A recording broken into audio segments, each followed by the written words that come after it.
안녕하세요. 교통사고 전문 보상가배상TV입니다. 이번 사고에서 눈에 띄는 점 어떤 게 있을까요? 결국은 뒷차가 다 책임져야 되는. 명백하게 무과실이 나와야 되는 사고입니다. 안녕하세요. 매일 새로운 정보를 드리는 채널 보상가배상TV입니다. 자, 오늘은 이 후유장애 진단받는 거, 그리고 이 법원에 신체 감정 받는 거, 이거에 대해서 알려드리도록 하겠습니다. 자, 일반적으로요, 우리가 법원에서 신체 감정을 한다라고 하면요, 되게 어려운 절차가 있는 줄 알아요. 근데 그게 아닙니다. 자, 법원에서 신체 감정을 하는 게 아니라 법원에서 병원을 지정을 해줘요. 신체 감정 병원 목록이 있거든요. 그리고 그 신체 감정 의사 각 과별로 목록이 있습니다. 등록된 그 의사에게 지정을 해주면 똑같습니다. 우리가 일반적으로 대학병원 진료받을 때 어떻게 해요? 접수하고 CD 등록하고 그리고 교수님 만나고 증상 말하고 거기에 대해서 필요한 검사를 받고, 이 신체 감정도요 마찬가지로 그 해당 날짜에 가셔가지고 등록하고 교수님 만나고 하는데, 대신 원래 우리가 대학병원에 가서 외래를 볼 때는 내가 직접 하죠. 등록하고 교수님 만나는 거를. 근데 이게 만약에 소송 중이다, 그리고 변호사 사무실에 위임을 했다 라고 하면요, 물론 변호사 사무실에서 같이 안 가는 변호사 사무실도 있습니다. 근데 저희 같은 경우는 신체 감정이 되면요, 저희가 가서 미리 접수하고 다 해놓습니다. 그래서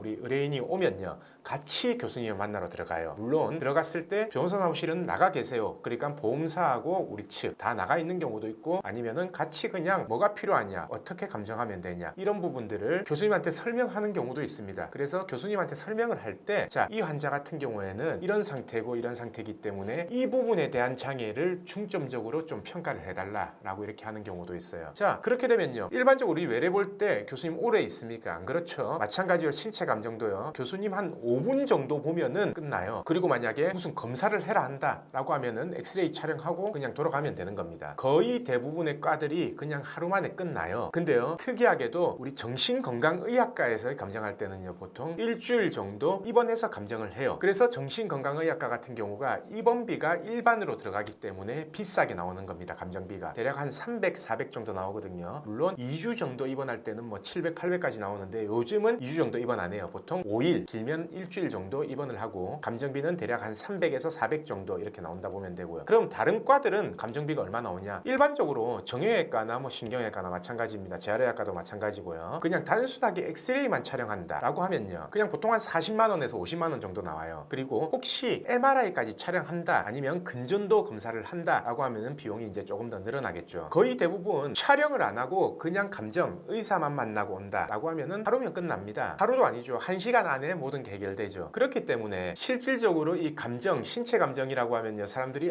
법원에서 하는 거기 때문에 되게 까다롭다 라고 생각하는데, 아닙니다. 그냥 의사 외래 한번 본다 라고 이렇게 생각하시면 된다라는 거예요. 자, 이제 신체 감정 어떻게 되는지 그거에 대해서 아시겠죠? 그리고 요거 한 가지만 더 설명을 드릴게요. 감정은 이렇게 빨리 끝나고요. 그러면은 내가 다친 부위에 따라서 어떤 과에 어떻게 감정을 하냐, 예를 들어서 이래요. 고관절도 다쳤고 슬관절에 인대도 다쳤어요. 그러면은 고관절 전문의한테도 감정을 하고요, 슬관절, 인대 감정의한테도 감정을 합니다. 그러니까 쉽게 말해서 이런 거죠. 정형외과는 맞지만 의사가 두 군데에 나올 수 있다라는 거는 이제 알고 계시면 됩니다. 물론 다른 과는 다른 과 감정의에게 가겠죠. 그래서 보통 소송을 하게 되면요, 보통은 감정과가 한 군데, 두 군데, 세 군데 정도 이렇게 간다라고 생각하시면 돼요. 자, 그러면은 오늘은 이 신체 감정이 과연 뭐냐, 그리고 이게 되게 복잡하냐, 이거에 대해 설명을 드렸고요. 내일도 새로운 주제를 가지고 오겠습니다. 오늘 방송 끝까지 봐주신 구독자분들 감사드립니다. 저희 보상가배상 로펌은요, 전화, 카카오톡, 폰메일 상담, 카페 상담 등으로 상담받을 수 있습니다. 저희는 서울과 부산에 사무실이 있고요, 전국 번호는 1544-3102로 문의 주셔도 되고, 카카오톡에서 보상가배상을 검색하셔서 카톡으로 문의 주셔도 됩니다. 그리고 이 영상 댓글란을 보시면 메일로 신청하는 링크를 클릭하셔서 자세하게 작성해 주셔도 저희가 전화를 드리고 있습니다. 단, 이게 후유장애가 남지 않는 2, 3주 진단 같은 경우에는요, 유선 상담을 하지 않고 있는 점 양해 부탁드리겠습니다.